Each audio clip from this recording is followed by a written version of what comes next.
நண்பர்கள் அனைவருக்கும் தமிழ் நிலாவின் அன்பு வணக்கங்கள். நம்ம இந்த வீடியோவில் இங்கிலாந்து வெர்சஸ் பாகிஸ்தான் ப்ளே பண்ணக்கூடிய T20 சீரியஸ் மொத்தம் வந்து பார்த்தீங்கன்னா ஒரு 5 மேட்சஸ். அது ஒரு மேட்ச் வந்து மழையினால் அபண்டட் ஆயிடுச்சு.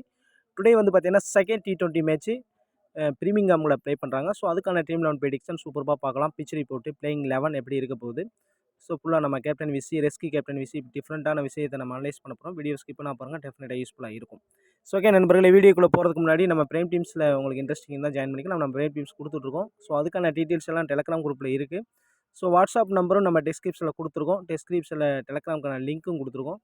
நீங்கள் டீட்டெயில்ஸ் கேட்டு ஜாயின் பண்ணிக்கலாம். ஸோ ஓகே நண்பர்களே, ஸோ நம்ம ட்ரீம் 11ல் நீங்கள் ப்ளே பண்ணி அமௌண்ட்ஸ்லாம் வித்ட்ராவல் பண்ணியிருப்பீங்க இல்லையா? ஸோ அதில் வந்து பார்த்தீங்க அப்படின்னா இந்த டிடிஎஸ் டிடெக்ஷன் பண்ணியிருப்பாங்க. இந்த டிடிஎஸ்ஸை வந்து உங்களுக்கு வந்து நீங்கள் வந்து உங்களுக்கு டேக்ஸ் எலிஜிபிள் நீங்கள் உங்களுக்கு இல்லை அப்படின்னா அந்த டிடிஎஸ் அமௌண்ட்டை நீங்கள் ரீஃபண்டு வந்து கிளைம் பண்ணலாம். ஸோ அதுக்கான நம்ம கிளைம் பண்ணி கொடுக்குறோம். ஸோ உங்களுக்கு இன்ட்ரெஸ்டிங் இருந்தது அப்படின்னா அதுக்கான டீட்டெயில்ஸ்லாம் நீங்கள் கொடுக்குற மாதிரி இருக்கும். ஸோ அதெல்லாம் ஓகேனா அதுக்கான டீட்டெயில்ஸ் எல்லாம் நான் வந்து உங்களுக்கு டெலகிராம் குரூப்பில் போஸ்ட் பண்ணுறேன். அல்லது நீங்கள் வந்து நம்மளுடைய வாட்ஸ்அப் நம்பரில் நீங்கள் மெசேஜ் பண்ணி அதுக்கான டீட்டெயில்ஸ் கேட்டுக்கலாம். ஸோ டிடிஎஸ் ரீஃபண்டு நம்ம கிளைம் பண்ணி கொடுக்குறோம். 2023, 24க்கு மட்டும். நீங்கள் வந்து எவ்வளோ அமௌண்ட் பே பண்ணியிருக்கீங்க டிடிஎஸ்ஸில் டிடெக்ஷன் ஒரு 25,000 10,000 அந்த மாதிரி பே பண்ணியிருந்தீங்க அப்படின்னா உங்களுக்கு டேக்ஸ் எலிஜிபிள் இல்லை அப்படின்னா நீங்கள் வந்து அதை ரீஃபண்ட் கிளைம் பண்ணிக்கலாம். ஸோ அதுக்கான டீட்டெயில்ஸ் எல்லாம் நம்ம வாட்ஸ்அப் நம்பரை கான்டாக்ட் பண்ணுங்கள். ஸோ ஓகே நண்பர்களே, இப்போ நம்ம ப்ரெடிக்ஷனில் போகலாம். ஸோ இந்த மேட்சை பொறுத்தவரை பிரிமிங்ஹாமில் டுடே 7 PM இந்த மேட்ச் ஸ்டார்ட் பண்ணுறாங்க. 6:30 PM லைன் அவுட் கொடுத்துருவாங்க. ஸோ இதுக்கான ஃபுல் ப்ரெடிக்ஷன் பார்க்கலாம். ஸோ ஃபஸ்ட்டு பிளேயிங் 11 எப்படி இருக்குன்னு பார்த்துருவோம். ஃபஸ்ட்டு பிச் ரிப்போர்ட் பார்த்துலாம். ஸோ பிச் ரிப்போர்ட்டை பொறுத்தளவில் இங்கே ப்ளே பண்ண 7 மேட்சுமே வந்து பார்த்தீங்க அப்படின்னா ஃபஸ்ட் பேட்டிங் தான் வின் பண்ணியிருக்காங்க. பொதுவாக வந்து பார்த்தீங்கன்னா இங்கிலாந்தில் தான் ப்ளே பண்ணுறாங்க. ஸோ இங்கிலாந்து பிச்சஸ் எல்லாமே ஃபாஸ்ட் பவுலிங் சப்போர்ட்டிங் இருக்கும். செகண்ட் ஹாஃபில் கொஞ்சம் ஸ்லோனஸ் இருக்குது. ஸோ அந்த அடிப்படையில் தான் வந்து பார்த்தீங்க அப்படின்னா மேக்ஸிமம் ப்ளே பண்ண 7 இன்டர்நேஷ்னல் T20ஸுமே வந்து பார்த்தீங்கன்னா ஃபஸ்ட் பேட்டிங்கில் தான் வின் பண்ணியிருக்காங்க. ஸோ அப்போ சுயராக வந்து ஃபஸ்ட் பேட் பண்ணுற டீம் வின் பண்ணுறதுக்கான நிறைய பாசிபிலிட்டி இருக்குது. ஃபஸ்ட் இன்னிங்ஸ் ஆவரேஜ் ஸ்கோர் அப்படின்னு பார்க்கும்போது 174 இருக்குது. இங்கே ஹையஸ்ட்டாக வந்து பார்த்தீங்கன்னா இங்கிலாந்து 221க்கு 5 விக்கெட்டை லூஸ் பண்ணியிருக்காங்க. லோயஸ்ட் ஸ்கோரும் இங்கிலாந்து ரெஜிஸ்டர் பண்ணியிருக்காங்க. ஸ்கோரிங் பேட்டர்ன் அப்படின்னு பார்க்கும்போது 150க்குள்ள ஒரே ஒரு முறை தான் வந்திருக்கு. 150 to 168க்குள்ள 2 முறையும், 170 to 189க்குள்ள 2 முறையும், 190 கிராஸ் பண்ணி 2 முறையும் வந்திருக்கு. இந்த ஸ்கோர் வரக்கான பாசிபிலிட்டி 170 கிராஸ் பண்ணும் சுயராக. ஸோ அந்த மாதிரி நம்ம பேஸ் பண்ணி டீம்ஸ் எடுக்கிறது தான் பெட்டரான சாய்ஸாக இருக்கும். ஸோ பிச் ரிப்போர்ட்டை பொறுத்தவரை ஃபாஸ்ட் பவுலர்ஸ் விக்கெட்ஸ் எடுத்திருக்காங்க. செகண்ட் ஹாஃபில் 10 விக்கெட் அதிகமான மேட்சஸ் லூஸ் பண்ணியிருக்காங்க. அதுக்கான எவிடன்ஸ் பாருங்கள். ஸோ இந்த ஒரு மேட்ச்சில் வந்து பாருங்கள், ஃபஸ்ட் பேட் பண்ண டீம் நீஸில் வந்து 202 ரன் அடிச்சிருக்காங்க, 5 விக்கெட் லூஸ் பண்ணி. செகண்ட் பேட் பண்ண இங்கிலாந்து 128க்கு ஆல் அவுட் ஆகிருக்காங்க. ஸோ அதே மாதிரி இந்தியா 170க்கு 8 விக்கெட் லூஸ் பண்ணியிருக்காங்க, 121 ஆல் அவுட் ஆகிருக்காங்க இங்கிலாந்து. ஸோ அதே போல் பார்த்தீங்கன்னா இங்கிலாந்து வந்து பார்த்தீங்கன்னா 221 ரன் அடிச்சிருக்காங்க. அது ஆஸ்திரேலியா சேஸ் பண்ண முடியல. ஆனால் கொஞ்சம் நியரஸ்ட்டாக போயிருக்காங்க. ஆனால் 10 விக்கெட்டை லூஸ் பண்ணியிருக்காங்க. ஸோ அப்போ செகண்ட் ஹாஃபில் 10 விக்கெட் லூஸ் ஆகிறது கன்ஃபார்ம் ஆயிருக்கு. ஸோ அதே மாதிரி இங்கே வந்து பாருங்கள். ஸோ இந்த ஒரு மேட்ச் மட்டும் தான் கொஞ்சம் டிஃப்ரெண்ட்டாக நடந்திருக்கு. ஆனால் அதுலேயுமே சேசிங் வின் பண்ண முடியல. ஸோ அதுக்கடுத்து வந்து பார்த்தீங்கன்னா ஸோ இந்த ஒரு மேட்ச் வந்து பார்க்கும்போது இது கொஞ்சம் ஓவர்ஸ் கம்மி பண்ணியிருப்பாங்கன்னு நினைக்கிறேன். ஸோ அந்த மாதிரி ப்ளே பண்ணியிருக்காங்க. ஸோ அதுக்கடுத்து வந்து பார்த்தீங்க அப்படின்னா இங்கே வந்து பார்த்தீங்கன்னா பாகிஸ்தான் 162 அடிச்சிருக்காங்க, 9 விக்கெட் லூஸ் பண்ணி மொத்தம் 19 விக்கெட் லூஸ் ஆயிருக்கு. செகண்ட் ஹாஃபில் 10 விக்கெட்டுமே லூஸ் ஆயிருக்கு. ஸோ இங்கே வந்து பார்த்தீங்கன்னா பாகிஸ்தான் 167 அடிச்சு அதையுமே ரீச் பண்ண முடியல. 10 விக்கெட் ஆஸ்திரேலியா லூஸ் பண்ணி மேட்சை லூஸ் பண்ணியிருக்காங்க. அதனால் வந்து நடந்த 7 மேட்சுமே வந்து பார்த்தீங்கன்னா ஃபஸ்ட் பேட்டிங் தான் சாதகமாக இருந்திருக்கு. ஸோ அதனால் செகண்ட் ஹாஃபில் சுயராக 10 விக்கெட்ஸ் விழுறது மாதிரி நீங்கள் கெஸ் பண்ணி டீம்ஸ் போடுறது நல்ல ஒரு சாய்ஸாக இருக்கும். பவுலர்ஸை கேப்டன் விசி ட்ரை பண்ணலாம். So okay. ஸோ பிளேயிங் 11 அப்படின்னு பார்க்கும்போது இங்கிலாந்தை பொறுத்தளவில் பிளேயிங் 11 பட்லர், ஆனால் T20யில் பட்லர் அண்டு பிலிப் சால்ட்டு தான் இன்னிங்ஸ் ஓப்பன் பண்ணுவாங்க. ஸோ அதுக்கடுத்து நம்பர் 3யில் சேக்ஸ் வருவார். சேக்ஸ் வந்து பார்த்திங்கன்னா மேக்ஸிமம் அவங்க பிச்சில் ப்ளே பண்ணும்போது நிறையா மேட்சஸ் சூப்பராக ப்ளே பண்ணியிருக்காங்க. சில நேரங்களில் சேக்ஸோட ஓப்பன் பண்ணலாம். ஸோ அதுக்கான வாய்ப்பு இல்லைன்னு நினைக்கிறேன். ஏன்னா ரீசெண்டாக வந்து பட்லரும் செஞ்சுரி அடிச்சிருக்காரு, பிலிப் சால்ட்டு சூப்பர்பான இன்னிங்ஸ் கேகேஆரில் ஆடினார். அந்த அடிப்படையில் பார்க்கும்போது இன்னிங்ஸ் அவங்க தான் ஓப்பன் பண்ணுவாங்க. நம்பர் 3யில் சேக்ஸ் ஓப்பன் ஃபயரான ஒரு இன்னிங்ஸ் ஆடினார். பெங்களூர் வின் பண்ணுறதுக்கான ஒரு மேட்ச்சு. ஸோ அதெல்லாம் செஞ்சுரி ஈஸியாக அடித்தார். ரொம்ப கம்மியான பால்ஸ்லேயே சேக்ஸ் வந்து செஞ்சுரி அடித்தார். நல்லா ஃபார்மில் இருக்காங்க எல்லாருமே. ஸோ அதுக்கடுத்து வந்து பார்த்திங்கன்னா நம்பர் 4ல் டக்கெட் வருவார் நம்ம எதிர்பார்க்குறோம். ஏன்னா அவங்களுடைய T20 மேட்ச் சரி, ODI எல்லா மேட்ச்லேயுமே சூப்பராக கலக்கியிருக்காரு டக்கெட்டை பொறுத்தவரை. ஸோ அந்தளவு பிளேயிங் லெவலில் சுயராக இருப்பார். ஸோ நம்பர் 4ல் ப்ளே பண்ணுறதுக்கான வாய்ப்புகள் இருக்குது. ஸோ அதுக்கடுத்து நம்பர் 5ல் பெரிஸ்டோ வருவார். ஸோ அதுக்கடுத்து நம்பர் 6ல் சப்போஸ் இந்த ஆல்ரவுண்டர் பொசிஷனில் லிவிங்ஸ்டன் இருந்தார் அல்லது மொயின் அலியா லிவிங்ஸ்டனானு பார்த்துக்கணும். ஸோ அந்த மாதிரி இருந்தாங்க. லிவிங்ஸ்டன் இருந்தால் நம்பர் 6ல் வந்துடுவார். ஸோ அதுக்கடுத்து சாம் கரன். ஸோ அதுக்கடுத்து மொயின் அலி இருந்தாலும் அந்த நம்பர் 6 பிளேஸ் தான் வருவார். ஸோ அதுக்கடுத்து சாம் கரன். ஸோ அதுக்கடுத்து ஆதில் ரஷீது. இங்கே வந்து பார்த்தீங்கன்னா ஆர்ச்சரை இப்போ தான் இன்ஜுரிக்கு பின்னாடி ஆட் பண்ணியிருக்காங்க டீம்ஸில். ஸோ அதனால் சுயராக ப்ளே பண்ணுவார். ஓரளவு டீசென்ட் பேட்டிங் இருக்குது. ஸோ அந்த அடிப்படையில் வந்து பார்த்தீங்கன்னா ஆர்ச்சர் சோடனுக்கு முன்னே இறங்குவார். சோடன் அதுக்கடுத்து ஆர்ச்சர். ஸோ அதுக்கடுத்து மார்க்வுட் பிளேஸ் தான் கொஞ்சம் கொஸ்டின் மார்க். அந்த இடத்துல ட்ரோப்லி ப்ளே பண்ணுறதுக்கான வாய்ப்புகள் கூட இருக்குது. ஸோ இந்த மாதிரி இவங்களுடைய பிளேயிங் 11 இருக்கும். ஸோ ஒன் பிளேயர் அப்படின்னு பார்க்கும்போது லிவிங்ஸ்டன், அதாவது லிவிங்ஸ்டன் அல்லது மொயின் அலி இந்த மாதிரி இருக்க சான்ஸ் இருக்குது நான் கெஸ் பண்ணுறேன். ஏன்னா ப்ரூவ்க்கான வாய்ப்புகள் இல்லை, ரொம்ப போர் தான் பேட்டிங். மொயின் அலியா இங்கே லிவிங்ஸ்டனா 2 பேரில் ஒருத்தர் ப்ளே பண்ணுறதுக்கான வாய்ப்புகள் இருக்குது. மேக்ஸிமம் மொயின் அலிக்கு சான்ஸ் கொடுப்பான்னு கெஸ் பண்ணுறேன். லிவிங்ஸ்டன் கொடுத்தாலும் ஏன்னா இப்போ வந்து அவங்க வந்து வேர்ல்டு கப் தயாராகிட்டு இருக்காங்க. ஸோ அந்த அடிப்படையில் லிவிங்ஸ்டன் கூட ஒரு சான்ஸ் கொடுப்பதற்கான வாய்ப்புகள் இருக்குது. ஹார்ட்லியோட பெர்ஃபார்மன்ஸ் கிரேட்டாக இருக்கும். செகண்ட் ஹாஃபில் இப்போ ஸ்பின்னர்ஸுக்கு ஆஃபர் பண்ணக்கூடிய பிச்சு தான் இங்கிலாந்து பிச்சை பொறுத்தவரை. அந்த ஒருவேளை ஹார்ட்லி பிக் பண்ணுவாங்களா.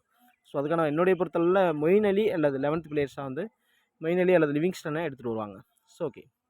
ஸோ இவங்களுடைய இது பிளேயிங் 11. ஸோ இங்கிலாந்து டீம்ஸோட பிளேயிங் 11. அடுத்து பாகிஸ்தானுடைய பிளேயிங் 11 அப்படி பார்க்கும்போது இன்னிங்ஸ் ஓப்பன் பண்ணுறது கண்டிப்பாக ரிஸ்வான் அண்ட் வந்து பார்த்தீங்கன்னா அய்யூப் 2 பேர் தான் இன்னிங்ஸ் ஓப்பன் பண்ணி ப்ரீவியஸாக ப்ளே பண்ண அயர்லாந்து மேட்சஸில் வந்து பார்த்தீங்கன்னா இவங்க 2 பேர் தான் இன்னிங்ஸ் ஓப்பன் பண்ணியிருந்தாங்க. ஸோ அதே காம்பினேஷனோட போவாங்க. ஸோ அதுக்கடுத்து நம்பர் 3ல் பாவரஸா வந்துடுவார். நம்பர் 4ல் பக்கர் சாமான் வருவார். ஸோ அதுக்கடுத்து வந்து பார்த்தீங்கன்னா நம்பர் 5ல் வரக்கூடிய பேட்ஸ்மேன் இக்தியார் அகமதுக்கு வாய்ப்பு இருக்குது. இருந்தாலும் வந்து பார்த்தீங்கன்னா இங்கே விக்கெட் கீப்பிங் ஆப்ஷனில் அசாம் கான் அல்லது யூகான் 2 பேருமே சூப்பர்பான பெர்ஃபார்மன்ஸ் தான் கொடுத்துருக்காங்க லாஸ்ட் மேட்சஸ். ஒரு சில மேட்சஸில் இப்போ ரீசெண்டாக பாகிஸ்தான் T20ல கூட யூகான் வந்து நல்ல பெர்ஃபார்மன்ஸ் கொடுத்தாரு இப்போ ரீசெண்ட் மேட்சஸில் கூட. ஸோ அந்த இடத்துல இவங்க 2 பேரில் யார் வருவாங்க பார்த்துக்கணும். அல்லது சல்மானுக்கு அந்தளவுக்கு கிரேட்டாக இல்லை. ஸோ அதனால் இவங்க 2 பேரும் ஒருத்தர் ப்ளே பண்ணுறதுக்கான வாய்ப்புகள் இருக்குது. அந்த மாதிரி ப்ளே பண்ணும்போது ஸோ அவங்களுடைய பொசிஷன் வந்து பக்கர் சாமானுக்கு அடுத்து வரும். ஸோ அதுக்கடுத்து வந்து பார்த்தீங்கன்னா இக்தியார் அகமது, சதாப் கான் இவங்களுடைய பேட்டிங் ஆர்டர் இந்த மாதிரி இருக்கும். ஸோ அதுக்கடுத்து வந்து பார்த்தீங்க அப்படின்னா அஃப்ரிடி, இங்கே வந்து பார்த்தீங்கன்னா ஹாரிஸ் ரஃபு, நசீம் ஷா, அஃப்ரிடி இந்த மாதிரி உங்களுடைய பேட்டிங் ஆர்டர் இருக்கும். So okay. இதான் வந்து பார்த்தீங்கன்னா 2 டீம்ஸ் பிளேயிங்கில் உள்ள இந்த 11th பிளேயர்ஸ் அப்படின்னு பார்க்கும்போது ஸோ இவங்க 2 பேரில் ஒருத்தருக்கு வாய்ப்பு இருக்குது. அசாம் கானா, யூகானா 2 பேருடைய பெர்ஃபார்மன்ஸுமே ரீசெண்ட் பெர்ஃபார்மன்ஸ் ஓரளவு டீசெண்டாக இருந்திருக்கு. அசாம் கானை பொறுத்தவரை ஹார்ட் ஹிட்டர். உஸ்மான் அடுத்த உஸ்மான் கான் ரொம்பவே சூப்பராக ப்ளே பண்ணிட்டு இருக்காரு. நல்ல ஹார்ட் ஹிட்டர் தான். நிதானமாகவும் ப்ளே பண்ணக்கூடிய எபிலிட்டியும் உண்டு. ஸோ ஒருவேளை ஸ்பின்னருக்கு பதிலாக சதாப் கானுக்கு பதிலாக இமாத் வாசிமை ட்ரை பண்ணுவாங்களா, கஷ்டம் தான். அதே சமயத்தில் அப்ரார் அகமது இங்கிலாந்தில் மோர் விக்கெட் டேக்கராக இருந்திருக்காரு. ஸோ அந்த அடிப்படையில் ஒருவேளை சதாப் கானை ட்ராப் பண்ணி அவரை பிக் பண்ண அவரை எடுத்து வருவாங்களா. ஸோ அதையும் ஆன் டைமில் பார்க்க வேண்டியிருக்கு. ஸோ ஆன் டைமில் பார்த்துக்கலாம். So okay. இப்போ இங்கிலாந்து டீம்ஸுடைய பவுலர்ஸ் யாரெல்லாம் 4 ஓவர்ஸ் பவுல் பண்ணுறதுக்கான வாய்ப்புகள் இருக்குது அப்படின்னா அது கண்டிப்பாக சுயரா வந்து ஆதில் ரஷீது T20யில் பெஸ்ட் பவுலர். ஸோ அதனால் அவர் கண்டிப்பாக வந்து சுயரா 4 ஓவர் பவுல் பண்ணிடுவார். ஸோ மீதி 10th இருக்கக்கூடிய பவுலர்ஸ் அப்படின்னு பார்க்கும்போது ஜோர்டன் மிடில் அண்ட் 10th வீசுவார். அவரும் சுயரா 4 ஓவர் கம்ப்ளீட் பண்ணிடுவார். ஸோ அதுக்கடுத்து ஆர்ச்சர் 10th பவுல் பண்ணுவார். ஸோ அவர் அல்லது சாம் கரன் 2 பேரில் ஒருத்தர் 10th பவுல் பண்ணுறதுக்கான வாய்ப்புகள் இருக்குது. யார் அதில் 10th பவுல் பண்ணுறாங்களோ அவங்க 4 ஓவர் கம்ப்ளீட் பண்ணிடுவாங்க. ஸோ ட்ரோப்லி வந்தால் அவர் 10th பவுல் பண்ணுறதுக்கான வாய்ப்பு இருக்குது. 17, 18, 19 இருக்கும்போது அந்த மாதிரி 3 பவுலர்ஸ் யூஸ் பண்ணி பவுல் பண்ண வைப்பாங்க. அப்போ என்ன பார்த்தீங்கன்னா ஜோர்டன் ஃபைனல் ஓவர்ஸ் டெஃபினட்டாக வீசுவார். ஸோ அதுக்கடுத்து வந்து பார்த்தீங்கன்னா ஆர்ச்சரோ அல்லது சாம் கரனோ அல்லது ட்ரோப்லி வந்தால் ட்ரோப்லியோட ஃபைனல் ஓவர் வீசுறதுக்கான அந்த 17, 18, 19 ஓவர் வீசுறதுக்கு வாய்ப்புகள் இருக்குது. 20 ஓவர் அந்த லாஸ்ட்டு 4 ஓவரில் 10th பவுல் பண்ணுறதுக்கான பாசிபிலிட்டி இருக்குது.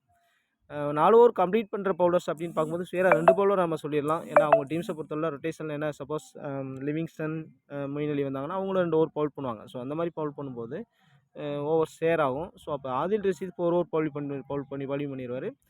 ஜோர்டன் 4 ஓவர் பவுல் பண்ணிடுவார். மீதி இருக்கக்கூடிய பவுலர் ஷேர் பண்ணி பவுல் பண்ணுறதுக்கான பாசிபிலிட்டி இருக்குது. இந்த மாதிரி பேட்டிங் அப்படின்னு பார்க்கும்பொழுது எல்லாருமே இப்போ பட்லரு, பிலிப் சால்ட்டு எல்லாருமே நல்லா ஃபார்மில் இருக்காங்க. எல்லாருமே இந்த 4 பேருமே சூப்பர்பான ஃபார்மில் ஐபிஎல்லில் சூப்பர்பாக பெர்ஃபார்மன்ஸ் கொடுத்துருந்தாங்க. ஐபிஎல்லில் ப்ளே பண்ணலைனாலும் அவருடைய ரீசெண்ட் பெர்ஃபார்மன்ஸ் கிரேட்டாக இருக்குது. ஸோ அதனால் நல்ல பேட்டிங் ஆர்டர் தான். பேட்டிங் நல்லா பெர்ஃபார்மன்ஸ் கொடுத்துருக்காங்க. சாம் கரன் நல்ல ஃபார்மில் இருக்கார். லாஸ்ட் மேட்சில் சூப்பர்பான வெற்றியோடு தான் வின் பண்ணி கொடுத்து தான் போனார். ஸோ அந்த அடிப்படையில் பார்க்கும்போது நல்லா எல்லாருமே ஃபார்மில் இருக்கக்கூடிய பிளேயர்ஸ் தான் இருக்காங்க. ஸோ அதையும் பார்க்க வேண்டியது. அது மாதிரி பவுலிங்கில் வந்து பார்த்தீங்க அப்படின்னா செகண்ட் பவுல் பண்ணால் நீங்கள் ஆதில் ரஷீதை ஒரு கேப்டன் விசியோட ட்ரை பண்ணி பார்க்கலாம். அந்தளவுக்கு நல்ல பெஸ்ட்டான விக்கெட் டேக்கிங் பவுலர் தான். ஸோ அதுக்கடுத்து அல்லது நீங்கள் வந்து ஃபாஸ்ட் பவுலிங்கில் ஆர்ச்சரோ அல்லது வந்து ஜோர்டான், சாம் கரன் இந்த மாதிரி விட நீங்கள் கேப்டன் விசி ட்ரை பண்ணி பார்க்கணும். நல்ல சாய்ஸாக இருக்கும். So okay. அது மாதிரி பார்த்தீங்கன்னா கேப்டனில் அதிகமாக சூஸ் பண்ணியிருக்கிறது செகண்டாக 14% வரை ஷேக்ஸை தான் சூஸ் பண்ணியிருக்காங்க. ஷேக்ஸோட அந்த இங்கிலாந்தில் பிச்சஸில் சூப்பர்பான பெர்ஃபார்மன்ஸ் கிரேட்டாக நிறையா மேட்சஸ் இருந்திருக்கு. ஸோ அந்த அடிப்படையில் நல்ல ஒரு சாய்ஸாகவே பார்க்கலாம். So okay. ஸோ அதுக்கடுத்து பாகிஸ்தான் பவுலிங் அப்படின்னு பார்க்கும்போது அஃப்ரிடி 4 ஓவர் பவுல் பண்ணிடுவார். ஸோ அது மாதிரி ஹாரிஸ் ரஃப்பு 4 ஓவர் பவுல் பண்ணிடுவார். ஸோ ஸோ அதுக்கடுத்து இவங்க எல்லாருமே 4 ஓவர் பவுல் பண்ணுறதுக்கான பாசிபிலிட்டி அதிகமாகவே இருக்குது. ஏன்னா இவங்க வந்து 5 பவுலரோட ஒரு 5 பவுலர் ஸ்டிக் பண்ணி போவாங்கன்னு நம்ம எக்ஸ்பெக்ட் பண்ணுறோம். ஸோ அது மாதிரி சதாப் கான் வந்தாலும் எல்லாருமே பவுல் பண்ணி டெத்தில் பவுல் பண்ணுறதுக்கு அஃப்ரிடி அண்ட் ஹாரிஸ் ரஃப் பவுல் பண்ணுறதுக்கான வாய்ப்பு இருக்குது. சில நேரங்களில் நசீம் ஷா அஃப்ரிடி கூட பவுல் பண்ணுறதுக்கான பாசிபிலிட்டி இருக்குது. மேக்ஸிமம் அஃப்ரிடி அண்ட் ஹாரிஸ் ரஃப் டெத்தில் பவுல் பண்ணுறதுக்கான வாய்ப்புகள் அதிகம். ஸோ ஓகே, சில நேரங்களில் அந்த ஹாரிஸோட அந்த அவருடைய ஸ்பேஸ் அதிகமாக இருக்கும். நல்லா ஸ்பீடாக வீசுறதுனால ஹாரிஸ் ரஃப்பை சில நேரங்களில் மிடில் கூட ஃபினிஷ் பண்ணிடுவாங்க. ஸோ அந்த மாதிரி டைமில் நசீம் ஷா அண்ட் அஃப்ரிடி டெத்தில் பவுல் பண்ணுறாங்கன்னா பாசிபிலிட்டி இருக்கும். ஸோ அது மாதிரி பேட்டிங் பார்க்கும்பொழுது ஸோ ரீசன்ட் பெர்ஃபார்மன்ஸ் சூப்பராகவே பண்ணியிருக்காரு. அசாம் கான் நல்ல ஃபார்மில் இருக்காரு. ஸோ அது மாதிரி இங்கிலாந்துலேயே செஞ்சுரியில் நிறைய மேட்சஸ் அடிச்சிருக்காரு. நல்ல ஒரு சாய்ஸாக பார்க்கலாம். அவர் தான் அதிகமாக கேப்டனாக சூஸ் பண்ணியிருக்காங்க. ரொம்ப லீஸ்ட் ஃபக்கர் சமான் ஓரளவு டீசன்ட் ஃபார்மில் தான் இருக்காரு. ஐயூப் மாதிரி நல்லா பிளேயர்ஸ் இன்னிங்ஸ் ஓப்பன் பண்ணுறாரு. ஸோ அவருடைய பிக்கிங்கில் ரொம்ப கம்மியாக இருக்குது. ஸோ நம்ம ட்ரை பண்ணி பார்க்கணும். ஸோ அது மாதிரி டாப் ஆர்டர் ஃபெயிலியர் ஆகும்போது இக்தியார் நம்மளுடைய பேட்டிங் கிரேட்டாக இருக்கும். ஸோ அந்த மாதிரி டைம்ஸில் மட்டும்தான் இக்தியார் நம்ம ட்ரை பண்ணணும். அதர்வைஸ் நம்ம ட்ரை பண்ண தேவையில்லை. பவுல் பண்ணுறதுக்கான வாய்ப்புகளும் ரொம்ப ரொம்ப குறைவு. இருந்தாலும் ஒரு சில லெஃப்ட் ஹேண்டர்ஸ் இருக்காங்க பாகிஸ்தான் சைடு. அந்த மாதிரி டைமில் ஒரு சில ஓவர்ஸ் வேணால் இக்தியார் அஹ்மத் பவுல் பண்ணலாம். ஸோ சதாப் கான் ஸ்பின்னர் யார் வர்றாங்களோ ஒரு ஸ்வியராக 4 ஓவர் பவுல் பண்ணிடுவாங்க. ஸோ இவங்க 5 பவுலரை ஸ்டிக் பண்ணி போவோம் நம்ம எதிர்பார்க்குறோம். ஸோ ஒன் மோர் பிளேயர் அப்படின்னு பார்க்கும்பொழுது அசாம் கான் அண்டு யூகான் 2 பேரும் ஓரளவு டீசன்ட் பெர்ஃபார்மன்ஸில் இருக்காங்க. ஸோ லிஸ்ட் பிக்கில் ஸ்வியராக நம்ம ட்ரை பண்ணி பார்க்கணும். அப்ரார் அஹ்மத் ஆன் டைமில் வரான்னு பார்த்துக்கணும். ஸோ ஓகே, இப்போ பிளேயிங் நம்ம எந்த மாதிரி பெர்சன்டேஜில் பிக் பண்ணியிருக்காங்க, நம்ம பிளேயர்ஸ் எப்படிலாம் பிக் பண்ணலாம் ஸோ அப்படின்ற விஷயத்தை பார்த்தாலும். ஸோ 80% அப்படின்னு பார்க்கும்போது ஒரு 8 பிளேயர்ஸை பிக் பண்ணியிருக்காங்க. இந்த 8 பிளேயர்ஸில் இருந்து கண்டிப்பாக இன்டர்நேஷ்னல் மேட்ச் அப்படின்னு வரும்போது 8 பிளேயர்ஸ் ஹை லெவல் பிக்கில் இருக்காங்க அப்படின்னா அதுலேருந்து ஒரு 5 or 6 பிளேயர்ஸில் தான் டீமில் வருவாங்க. ரொம்ப ரேராக 4 பிளேயர்ஸ் வர்றதுக்கான பாசிபிலிட்டி அதிகம். அந்த 8 பேர் வர்றதுக்கான வாய்ப்பு கிடையவே கிடையாது. ஸோ அதை மைண்டில் வச்சுங்க. ஸோ அதனால் இங்கேருந்து பார்த்தீங்கன்னா மினிமம் 2 பிளேயரை ட்ராப் பண்ணணும். மேக்ஸிமம் 3 பிளேயர்ஸ் வரை நீங்கள் ட்ராப் பண்ணிக்கலாம். இப்போ எந்த மாதிரிலாம் நம்ம ட்ராப் பண்ணலாம்? இப்போ பட்லர் அண்ட் பிலிப் சால்ட் 2 பேருமே இனிஷியலாக பட்லர் கூட நிதானம் நின்று ஆடுவார். பிலிப் சால்ட் வந்து பார்த்தீங்கன்னா இனிஷியலாக ஹார்ட் ஹிட் பண்ணி ஆடும். அந்த மாதிரி டைமில் ஸ்லிப் ஆக வாய்ப்பு இருக்குது. அந்த மாதிரி ஸ்லிப்பில் நிறைய டைம்ஸ் அவுட் ஆகிருக்காரு. ஸோ அந்த மாதிரி கேஸ் பண்ணும்போது நீங்கள் பட்லரோ அல்லது வந்து பார்த்தீங்கன்னா பிலிப் சால்ட்டோ ஃபஸ்ட் பவுல் பண்ணாலும் சரி, செகண்ட் பேட்டிங் பண்ணாலும் சரி, ஃபஸ்ட் பேட்டிங் பண்ணாலும் சரி ட்ராப் பண்ணி பார்க்கலாம். ஃபஸ்ட் பேட்டிங்களோட ஒரு டீசன்ட் பேட்டிங் இருந்திருக்கு இந்த வென்யூவில். ஆனால் இனிஷியல் மூமெண்ட்டு அந்த ஸ்விங்காகவும் பால் ரைஸாகவும் ஃபஸ்ட் மேட்ச் பிரிமிங்ஹாமில் ப்ளே பண்ணுறாங்க. ஸோ அந்த அடிப்படையில் பார்க்கும்போது இனிஷியலாக கொஞ்சம் விக்கெட்ஸ் விழுயிருக்காங்க. ஓப்பனிங்கில் ஒன் விக்கெட் விழலாம். ஸோ அது சப்போஸ் ஒரு விக்கெட் விழுகிற அந்த மாதிரி கெஸ் பண்ணிங்கன்னா நீங்கள் பட்லரோ அல்லது பிலிப் சால்ட்டோ ட்ராப் பண்ணி பாருங்கள். அல்லது வில்சாக்ஸ் கூட நீங்கள் ட்ராப் பண்ணி பாருங்கள். ஒன்று ட்ராப் பண்ணி பாருங்கள். ஃபஸ்ட் பேட்டிங் பண்ணக்கூடிய சப்போஸ் ஃபஸ்ட் பேட் பண்ணால் நீங்கள் வந்து பிக் பண்ணி போகிறது நல்ல ஒரு சாய்ஸாக இருக்குது. இந்த 3 வரைக்கும் கூட பிக் பண்ணிக்கலாம். நீங்கள் செகண்ட் பேட் பண்ணால் மட்டும் ட்ராப் பண்ணுங்கள். இல்லை அப்படின்னா பாகிஸ்தான் சைடு நம்ம ட்ராப் பண்ணலாம். முகமது ரிஸ்வான் அல்லது பாபர் அசாம் 2 பேரில் ஒருத்தர். ஆனால் மேக்ஸிமம் ஃபஸ்ட் பேட்டிங்னா ஸ்வியராக 2 பேருமே பிக் பண்ணுங்கள். ரிஸ்வான் வந்து கண்டிப்பாக விக்கெட் கீப்பிங் ஆப்ஷனில் இருக்கனால நல்ல ஒரு சாய்ஸாக பார்க்கலாம். ஸோ அதனால் இப்போ இங்கிலாந்தில் ப்ளே பண்ண மேட்சஸ் 2 பேருமே நல்லாவே பெர்ஃபார்மன்ஸ் கொடுத்துருக்காங்க. ஸோ அந்த அடிப்படையில் பார்க்கும்போது மேக்ஸிமம் பாபர் அசாமும் ரிஸ்வானையும் ட்ராப் பண்ணுறது கொஞ்சம் ரிஸ்க்காக இருப்பதுக்கு சான்ஸ் இருக்குது. மேக்ஸிமம் நீங்கள் இப்போ ட்ராப் பண்ணுறது அப்படின்னா ஸோ இந்த மாதிரி நீங்கள் ட்ராப் பண்ணிக்கலாம். பட்லர், பிலிப் சால்ட்டு, சேக்ஸ் இந்த 3 பேரில் ஒரு 2 பேரோ அல்லது ஒருத்தரை நீங்கள் ட்ராப் பண்ணிக்கலாம். சதாப் கானுடைய ரீசன்ட் பெர்ஃபார்மன்ஸ் அந்தளவுக்கு கிரேட்டாக கிடையாது. ஆனால் ஃபாரின் பிச்சர்ஸில் நல்லாவே பெர்ஃபார்மன்ஸ் கொடுத்துருக்காரு. லேட்டர் மேட்ச்சில் அந்த மாதிரி நடக்கும். இது ஃபஸ்ட் மேட்ச்னால கொஞ்சம் அவரை ட்ராப் பண்ணி பார்க்கலாம். ஸோ அந்த மாதிரி இவரை கூட நீங்கள் ட்ராப் பண்ணி பார்க்கலாம்.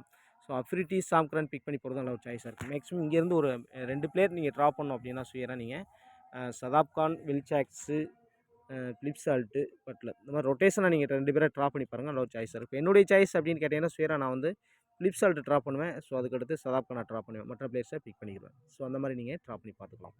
மீதி பிளேயர்ஸை அப்படியே பிக் பண்ணிக்கணும். ஸோ அதுக்கடுத்து இங்கே வந்து பார்த்தீங்கன்னா இந்த 50% 50 to 80% அப்படின்னு பார்க்கும்போது 3 பிளேயர்ஸ் தான் இருக்காங்க. அந்த 3 பிளேயர்ஸில் வந்து பார்த்தீங்கன்னா உங்கள் 2 பெர்ஃபார்மன்ஸுமே கிரேட்டாக இருக்குது. ஸோ இருந்தாலும் இங்கேருந்து 2 அல்லது 1 பிளேயர்ஸ் தான் டீமில் வர்றதுக்கான பாசிபிலிட்டி அதிகம். நீங்கள் ஒரு 2 பிளேயர்ஸ் வரை பிக் பண்ணலாம் அல்லது ஒரு பிளேயர்ஸ் கூட நீங்கள் பிக் பண்ணிக்கலாம். ஸோ என்னை பொறுத்தவரை பக்கர் சமான் ஓரளவு டீசன்ட் ஃபார்மில் இருக்கார். ஆர்ச்சர் நீவா வந்திருக்காரு. ஸோ அந்த அடிப்படையில் நீங்கள் பிக் பண்ணி போகிறது நல்ல ஒரு சாய்ஸாக நான் பார்க்குறேன். ஸோ ஓகே, அதனால் இங்கேருந்து பார்த்தீங்கன்னா 1 or 2 பிளேயர்ஸை பிக் பண்ணிங்க. உங்களுடைய சாய்ஸில் ரொட்டேஷன் கூட நீங்கள் ட்ரை பண்ணி பார்க்கலாம். ஃபஸ்ட் பவுலிங்காக இருந்தால் செகண்ட் பவுலிங்காக இருந்தால் ஸ்வியராக நீங்கள் ஆர்ச்சரை ட்ரை பண்ணுங்கள். ஃபஸ்ட் பவுல் கூட அவாய்ட் பண்ணி பார்க்கலாம். ஃபஸ்ட் பவுல் பண்ணால் ஏன்னா எந்தளவுக்கு அவருடைய அந்த ஃபிட்னஸ் இருக்குது அப்படின்னு நமக்கு தெரியல. ஸோ இருந்தாலும் அந்த மாதிரி அவர் இன்ஜுரியிலேருந்து வந்து திரும்ப ப்ளே பண்ணும்போது அவருடைய ஃபிட்னஸ் அந்தளவுக்கு பெஸ்ட்டாக இருந்ததில்லை. விக்கெட் டேக்கிங்லேயும் பெஸ்ட்டாக இருந்ததில்லை. ஸோ அந்த மாதிரி பார்க்கும்போது ஒரு சில டீம்ஸில் வேணால் ஆர்ச்சரை ட்ரை பண்ணி பாருங்கள். பக்கர் சமானா பெரிய ஸ்டெப் பிக் பண்ணி போகிறது நல்ல ஒரு சாய்ஸாக இருக்கும். ஸோ இந்த மாதிரி நீங்கள் ட்ரை பண்ணிக்க. இந்த 30 to 50% பாருங்கள் பிளேயர்ஸே இல்லை. ஸோ அந்த அடிப்படையில் பார்க்கும்பொழுது அப்போ இது கீழே இருக்கக்கூடிய பிளேயர்ஸில் நம்ம இம்பார்ட்டன்ஸ் கொடுத்தே ஆகணும். ஸோ அப்போ இதில் வந்து பார்க்கணும்னா இப்போ வந்து நம்ம அந்த 80%க்கு மேலே ஒரு 6 பிளேயர்ஸ் பார்த்தாச்சு. ஸோ அதுக்கடுத்து கீழே இருக்கக்கூடிய பெர்சன்டேஜில் இந்த 50 to 80 வந்து பார்த்தீங்கன்னா ஒரு 2 பிளேயர்ஸ், அப்போ மொத்தம் 8 பிளேயர்ஸ் வரை நான் பிக் பண்ணிட்டோம். மீதி 3 பிளேயர்ஸ் தான் பிக் பண்ணோம். அந்த மாதிரி பார்க்கும்பொழுது அப்போ நீங்கள் வந்து பார்த்தீங்கன்னா இந்த 50%லேயோ அல்லது வந்து பார்த்தீங்கன்னா இந்த 50%லேயோ அல்லது 80% மேலே உள்ள பிளேயர்ஸ்லேருந்து ஒரு பிளேயரை ட்ராப் பண்ணிங்கன்னா உங்களுக்கு இந்த 8 பிளேயர்ஸில் ஒரு பிளேயர் குறைஞ்சிரும். அப்போ 7 பிளேயர்ஸ் ஆயிரும். அப்போ மீதி 4 பிளேயர்ஸ் வந்து பார்த்தீங்கன்னா நீங்கள் லீஸ்ட் பிக்கில் பிக் பண்ணணும். சுயராக நீங்கள் பிக் பண்ணுங்கள். அப்போ தான் ஈஸியாக ஜிஎல் வின் பண்ணணும். ஸோ அப்போ வின் பண்ணுறதுக்கான பாசிபிலிட்டி அதிகமாக இருக்கும். அந்த மாதிரி பார்க்கும்பொழுது இந்த 4 பவுலர்ஸில் சுயராக ஒரு 2 பவுலர்ஸ் வர சுயராக நீங்கள் ட்ரை பண்ணணும். ஸோ அந்த மாதிரி பார்க்கும்பொழுது யாரெல்லாம் ட்ரை பண்ணலாம் அப்படின்னு பார்த்தீங்க அப்படின்னா, இங்கே வந்து பார்த்தீங்க அப்படின்னா ஏன்னா இப்போ மார்க்கெட்டுடைய ப்ளே பண்ணுறதுக்கான வாய்ப்பு ட்ரோப்லியோட அந்த இடத்துல ப்ளே பண்ணலாம். சப்போஸ் ட்ரோப்லி இருந்தால் அந்த இடத்துல ட்ரோப்லி வச்சுக்கங்க. ஸோ அவரும் அந்த 15% கீழே தான் இருப்பார். ஸோ அப்போ அடுத்த லெவலுக்கு போயிடுவார். ஸோ அப்போ ஆதில் ரஷீதை கம்பல்சரி நீங்கள் பிக்காக வச்சுக்கலாம். ஸோ அதுக்கடுத்து ஹாரிஸ் ரப்பை வச்சுக்கலாம். இந்த மாதிரி 2 பேரையும் நீங்கள் பிக் பண்ணலாம். அசீம் ஷா நல்லா பவுல் பண்ணுவார். ஆனால் வந்து விக்கெட் டேக்கிங்கில் அந்த அளவுக்கு பெஸ்ட்டு இல்லை. ஸோ அந்த அடிப்படையில் பார்க்கும்போது ஹாரிஸ் ரப் விக்கெட் டேக்கராக இருந்திருக்காரு. 4 விக்கெட் 5 விக்கெட்லாம் ரீசெண்டாக அதிகமாக எடுத்திருக்காரு. நியூசிலாந்துக்கு எதிராக பெர்ஃபார்மன்ஸ்லாம் தொடர்ந்து 4 விக்கெட் 3 விக்கெட் 5 விக்கெட் அந்த மாதிரி எடுத்திருந்தார். ஸோ அதனால் ஹாரிஸ் ரப் நான் ஒரு ரெஸ்கேவோட கேப்டன்சி ட்ரை பண்ணி பார்க்கலாம். ஸோ இவங்க 2 பேரை சூஸ் பண்ணிக்கலாம். 2 பேர் இங்கேருந்து பார்த்தீங்கன்னா மொத்தம் 5 பேர் இருக்காங்க. அப்போ இங்கேருந்து பார்த்தீங்கன்னா ஒரு 2 பேரை நீங்கள் சுயராக சூஸ் பண்ணிக்க. அந்த மாதிரி நான் சூஸ் பண்ணுறது அப்படின்னா ஆதில் ரஷீத் அண்டு அஃப்ரிடி. இங்கே ரொம்ப ரேராக மொயின் அலியோட ஒரு சில டீம்ஸில் ரொட்டேஷன் பண்ணி ட்ரை பண்ணி பார்க்கலாம். ஸோ ஓகே, அதுக்கடுத்து சுயரா இங்கேருந்து ஒரு 2 பிளேயர்ஸு சுயரா நீங்கள் ட்ரை பண்ணி ஆகணும். அப்போ 2 பிளேயர்ஸ் அப்படின்னு பார்க்கும்பொழுது கண்டிப்பாக நீங்கள் ஜோர்டானை பிக் பண்ணிடுங்க. Must try. ஸோ அதுக்கடுத்து ஆமீருடைய பெர்ஃபார்மன்ஸ் அந்தளவுக்கு கிரேட்டாக இல்லை. அவர் பிளேயிங் லெவலில் இருப்பாருங்கிறது கன்ஃபார்ம் இல்லை. இன்டர்நேஷனல் மேட்ச்னு வரும்போது சொதப்பியிருக்காரு. நிறையா T20 டோர்னமெண்ட்ஸில் நிறையா பெர்ஃபார்மன்ஸ் கொடுத்துருக்காரு. ஆனால் இன்டர்நேஷனல் மேட்சஸ் அப்படின்னு வரும்போது அமீரோடைய பெர்ஃபார்மன்ஸ் பூராக இருந்திருக்கு. அஃப்ரிடி ஓரளவு டீசென்ட் பவுலர் தான், விக்கெட் டேக்கராக இருந்திருக்காரு. அந்தளவுக்கு இங்கிலாந்தில் ப்ளே பண்ண மேட்சஸில் அந்தளவுக்கு பெஸ்ட் விக்கெட் டேக்கராக இல்லை. ஸோ அதனால் ஜோர்டானை பிக் பண்ணிக்கலாம். பேட்டிங்னு வரும்போது இந்த 4 பேரில் கண்டிப்பாக ஒருத்தரை பிக் பண்ணுங்கள். சுயரா நல்ல ஒரு சாய்ஸாக இருக்கும். ஐயூப் ட்ரை பண்ணலாம். டக்கெட் இந்த டாப்பில் பேட்டிங் வராங்க. ஸோ இவங்க 2 பேரில் ஒருத்தரை ட்ரை பண்ணி பாருங்கள். அல்லது 2 பேர் கூட ஒரு சில டீம்ஸில் பிக் பண்ணி பாருங்கள். இங்கேருந்து பார்த்தீங்கன்னா சுயரா ஒரு 2 பிளேஸ் வர பிக் பண்ணிங்க. ரொட்டேஷனாக நீங்கள் ட்ரை பண்ணுறது அப்படின்னா சுயரா நீங்கள் வந்து ஜோர்டான், டக்கெட்டு, ஐயூப்பு, அசாம் கான் இந்த 4 பேருக்குள்ள ரொட்டேஷனாக இங்கேருந்து ஒரு 2 பிளேஸ் வர ட்ரை பண்ணி பாருங்கள். ஸோ என்னுடைய சாய்ஸ் அப்படின்றது பார்த்தீங்கன்னா சுயரா நான் வந்து இங்கே வந்து ஜோர்டானையும் ஃபஸ்ட் பேட்டிங் டக்கெட் பண்ணாங்க அப்படின்னா அவரை பிக் பண்ணிக்கிறேன். அதர்வைஸ் நான் செகண்ட் பேட்னா ட்ரா பண்ணுவேன். இங்கே ஃபஸ்ட் பேட்டிங் பண்ணாங்கன்னா பாகிஸ்தானில் இவங்கள 2 பேர்லேருந்து நான் ட்ரை பண்ணுவேன். ஸோ அந்த மாதிரி கூட நீங்கள் ட்ரை பண்ணிக்கலாம். இக்தியாரா வந்து நீங்கள் டாப்பில் விக்கெட்ஸ் விழும் அந்த மாதிரினா செகண்ட் ஹாஃப்னா சுயரா நீங்கள் ட்ரை பண்ணி பார்க்கலாம். நல்ல ஒரு சாய்ஸாக இருக்குது இக்தியார் அஹமதை பொறுத்தளவில். ஸோ அஃப்ரிடி அமீர் இருக்கான்னு பார்த்துங்க. செகண்ட் பவுல் பண்ணால் சுயரா நீங்கள் அஃப்ரிட்டியோட ட்ரை பண்ணி பார்க்குறது நல்ல ஒரு சாய்ஸாக இருக்கும். ஏன்னா செகண்ட் பவுலிங் பண்ணும்போது 10 விக்கெட்ஸ் விழுந்திருக்கு. ஸோ அந்த மாதிரி 2 விக்கெட் கிடைப்பதற்கான அஃப்ரிட்டிக்கு வாய்ப்பு இருக்குது. ஸோ ஓகே, அது மாதிரி அதர் லீஸ்ட் பிக் பிளேயர்ஸ் அப்படின்னு பார்க்கும்போது இவங்கெல்லாம் ப்ளே பண்ணுறதுக்கான வாய்ப்பு ரொம்ப லெஸ்ஸாக பார்க்குறேன். ஸோ இருந்தாலும் இவங்கெல்லாம் ப்ளே பண்ணால் சுயரா இதில் யார் ப்ளே பண்ணுறாங்களோ அவங்கள வந்து ஒரு சில பிளேயர்ஸை நீங்கள் லிவிங்ஸ்டன் ப்ளே பண்ணாருன்னா லோயர் ஆர்டர் பேட்டிங் தான். சப்போஸ் ஒரு சில ஓவர் பவுல் பண்ணுற கூட வாய்ப்பு ரொம்ப குறைவாக தான் இருக்குது. ஸோ அந்த அடிப்படையில் பார்க்கும்பொழுது நீங்கள் ஆன் டைமில் பார்த்துங்க யார் இதில் ப்ளே பண்ணாங்க. ஏன்னா உஸ்மான் கான் சப்போஸ் ப்ளே பண்ணாருன்னா சுயரா நீங்கள் ட்ரை பண்ணி பார்க்கலாம் ஃபஸ்ட் பேட்டிங் இருந்தால். அதே சமயத்தில் அப்ரார் அஹமதை சுயரா நீங்கள் ட்ரை பண்ணுங்கள். ஹார்ட்லி ப்ளே பண்ணாலும் சுயரா நீங்கள் ட்ரை பண்ணி பார்க்கலாம். இங்கேருந்து யார் ப்ளே பண்ணுறாங்களோ அவங்கள நீங்கள் ஒரு சில அட்லீஸ்ட் ஒரு பிளேயராவது நீங்கள் ட்ரை பண்ணி பாருங்கள். பெஸ்ட்டு கேப்டன் விசி அப்படின்னு பார்க்கும்பொழுது பாபர் அசாம் ஹையஸ்ட்டாக பிக் பண்ணிக்காங்க ஒரு 22% வரை. இங்கே வந்து பார்த்தீங்கன்னா 14% வரை. இவரை வந்து பார்த்தீங்கன்னா 11% வரை ட்ரீம் 11 சூஸ் பண்ணியிருக்காங்க கேப்டன் விசியில். ஸோ ஓகே, இதில் ஒரு டெக்னிக் இருக்குது. டாப்பில் இருக்கக்கூடிய ஹை பிக்கை வந்து ஒரு பிளேயராக பிக் பண்ணிவிட்டு செகண்ட் 14% இருக்கக்கூடிய பிளேயரை கேப்டனாக போடுறது. ஸோ அந்த ஃபஸ்ட் பேட்டிங் இருந்தால் சுயரா நீங்கள் ட்ரை பண்ணி பார்க்கலாம். நல்ல ஒரு சாய்ஸாக இருக்கும். அந்த மாதிரி ட்ரை பண்ணி பாருங்கள். அதுக்கடுத்து நீங்கள் சப்போஸ் பவர் அசாமுக்கு கொடுக்குறது அப்படின்னா ஒரு விசி கொடுங்க, நல்ல ஒரு சாய்ஸாக இருக்கும். சாம்கரன் கேப்டன் சுயரா நீங்கள் ட்ரை பண்ணி பார்க்கலாம். நல்ல ஒரு சாய்ஸாக இருப்பதற்கான வாய்ப்புகள் இருக்குது. ஸோ இங்கேருந்து சுயரா நீங்கள் வந்து கேப்டனாக கொடுக்குறதுனா ஜாக்ஸ் கொடுங்க, விசியாக கொடுக்கணுன்னா நீங்கள் வந்து பவர் அசாம் கொடுங்க. ஸோ ஓகே, இப்போ நீங்கள் நீங்கள் வந்து பார்த்தீங்கன்னா சுமாலிக்கு போகிறீங்கன்னா கூட நீங்கள் சாம்கரன் சுயரா நீங்கள் வந்து ஃபஸ்ட் பேட்டிங் பண்ணால் வில்சேக்ஸ் கூட கேப்டன் கொடுத்துப்பாங்க ரிஸ்க் எடுக்க தேவைன்னா. ஆனால் சாம்கரனை கொடுக்குறது தான் ஒரு பெட்டரான சாய்ஸாக இருக்கும். கேப்டனாக கொடுப்பேன். அதர் கேப்டன் விசி அப்படின்னு பார்க்கும் பொழுது பட்லர், ஸ்பிலிப் சால்ட்டு, ரிஸ்வான், பக்கர் சாமான், டக்கெட் இவங்களுடைய பெர்ஃபார்மன்ஸ்லாம் ரீசெண்டாக கிரேட்டாக இருந்திருக்கு. ஸோ அந்த அடிப்படையில் இவங்களில் நீங்கள் தான் சூஸ் பண்ணணும். இதில் ஃபஸ்ட் பேட்டிங் இருக்கக்கூடிய பேட்ஸ்மேனை நீங்கள் சூஸ் பண்ணால் பெட்டரான சாய்ஸாக இருக்கும். அதுக்கடுத்து பவுலர்ஸில் இவங்க டெத்தில் பவுல் பண்ணுறாங்க. சுயரா நம்ம ட்ரை பண்ணுவோம். இதில் ஹாரிஸ் ரஃபையும் ஆட் பண்ணிங்க. ஹாரிஸ் ரஃப் நம்ம இதில் கொடுக்கல. ஹாரிஸ் ரஃபையும் நீங்கள் ட்ரை பண்ணி பார்க்கலாம். நல்ல ஒரு சாய்ஸாக இருக்கும். செகண்ட் பவுலாக இருந்தால் சுயரா நீங்கள் ஹாரிஸ் ரஃப் ட்ரை பண்ணி பாருங்கள். நல்லா ஒரு விக்கெட் டேக்கராக இருக்கிறதுக்கு நிறையா பாசிபிலிட்டி இருக்குது. ஜோர்டான் ஃபஸ்ட் பவுல் பண்ணால் நீங்கள் ட்ரை பண்ணி பார்க்கலாம். செகண்ட் பவுல் பண்ணால் கூட அவாய்ட் பண்ணி பார்க்கலாம். சில நேரங்களில் செகண்ட் பவுல் பண்ணால் கூட ஜோர்டானை ட்ரை பண்ணி பார்க்கலாம். இந்த மாதிரி நீங்கள் உங்களுடைய சாய்ஸ் படி சூஸ் பண்ணணும். ஸோ ரெஸ்கி கேப்டனில் நீங்கள் சூஸ் பண்ணால் யாரை சூஸ் பண்ணுவீங்க அப்படின்னா ரிஸ்வானை சூஸ் பண்ணுவேன். ரிஸ்வான் ஓரளவு 8% வரை சூஸ் பண்ணியிருக்காங்க. கம்மியான பெர்சன்டேஜ் தான். அந்த இடத்துல ரிஸ்வானை நான் சூஸ் பண்ணுவேன். விசி வந்து நான் வந்து பார்த்தீங்கன்னா பவுலர்ஸில் சூஸ் பண்ணுவேன். பவுலர்ஸில் வந்து பார்த்தீங்கன்னா இந்த இடத்துல ஹாரிஸ் ரஃபி நம்ம ஆட் பண்ணிங்க ஹாரிஸ் ரஃப் கொடுப்பேன். அந்த மாதிரி கூட ட்ரை பண்ணுவேன். அதாவது பாகிஸ்தான் வந்து ஃபஸ்ட் பேட்டிங் பண்ணால் பக்கர் சமான் கூட கொஞ்சம் ரிஸ்க் எடுக்கணும்னா ட்ரை பண்ணி பார்க்கலாம். நல்லா ஒரு சாய்ஸாக இருப்பதுக்கு நிறையா பாசிபிலிட்டி இருக்குது. ஸோ ஓகே, நீங்கள் இல்லை ஹோம் கிரவுண்ட் அப்படின்ற அடிப்படையில் அவங்க தான் இங்கிலாந்து டாமினேஷன் பண்ணுவாங்க, அந்த மாதிரி கெஸ் பண்ணிங்க அப்படின்னா கண்டிப்பாக பிலிப் சால்ட்டோ பட்லரோ ட்ரை பண்ணி பார்க்கலாம். ஸோ ஓகே, இது ஒரு மாடல் டீமு. ஸோ இது வந்து ஒரு எஸ்எல் டீமாக நீங்கள் யூஸ் பண்ணிங்க. உங்களுக்கு வந்து ஜிஎல் டீம்ஸ் வேணும் அப்படின்னா நம்ம பிரேமை காண்டாக்ட் பண்ணுங்கள். ஸோ அதுக்கான பிரேமில் ஜாயின் பண்ணுறதுக்கான டீட்டெயில்ஸ் இருக்குது. அதெல்லாம் பார்த்துட்டு சும்மா நிறைய நண்பர்கள் டீம்ஸ் கேட்குறீங்க. டீட்டெயில்ஸ்லாம் பாருங்கள். இல்லைன்னா மெசேஜ் பண்ணி கேளுங்க என்ன டீட்டெயில்ஸ், நம்ம டீட்டெயில்ஸ் கொடுப்போம். அந்த டீட்டெயில்ஸ் பார்த்துட்டு நீங்கள் ஜாயின் பண்ணிக்கங்க.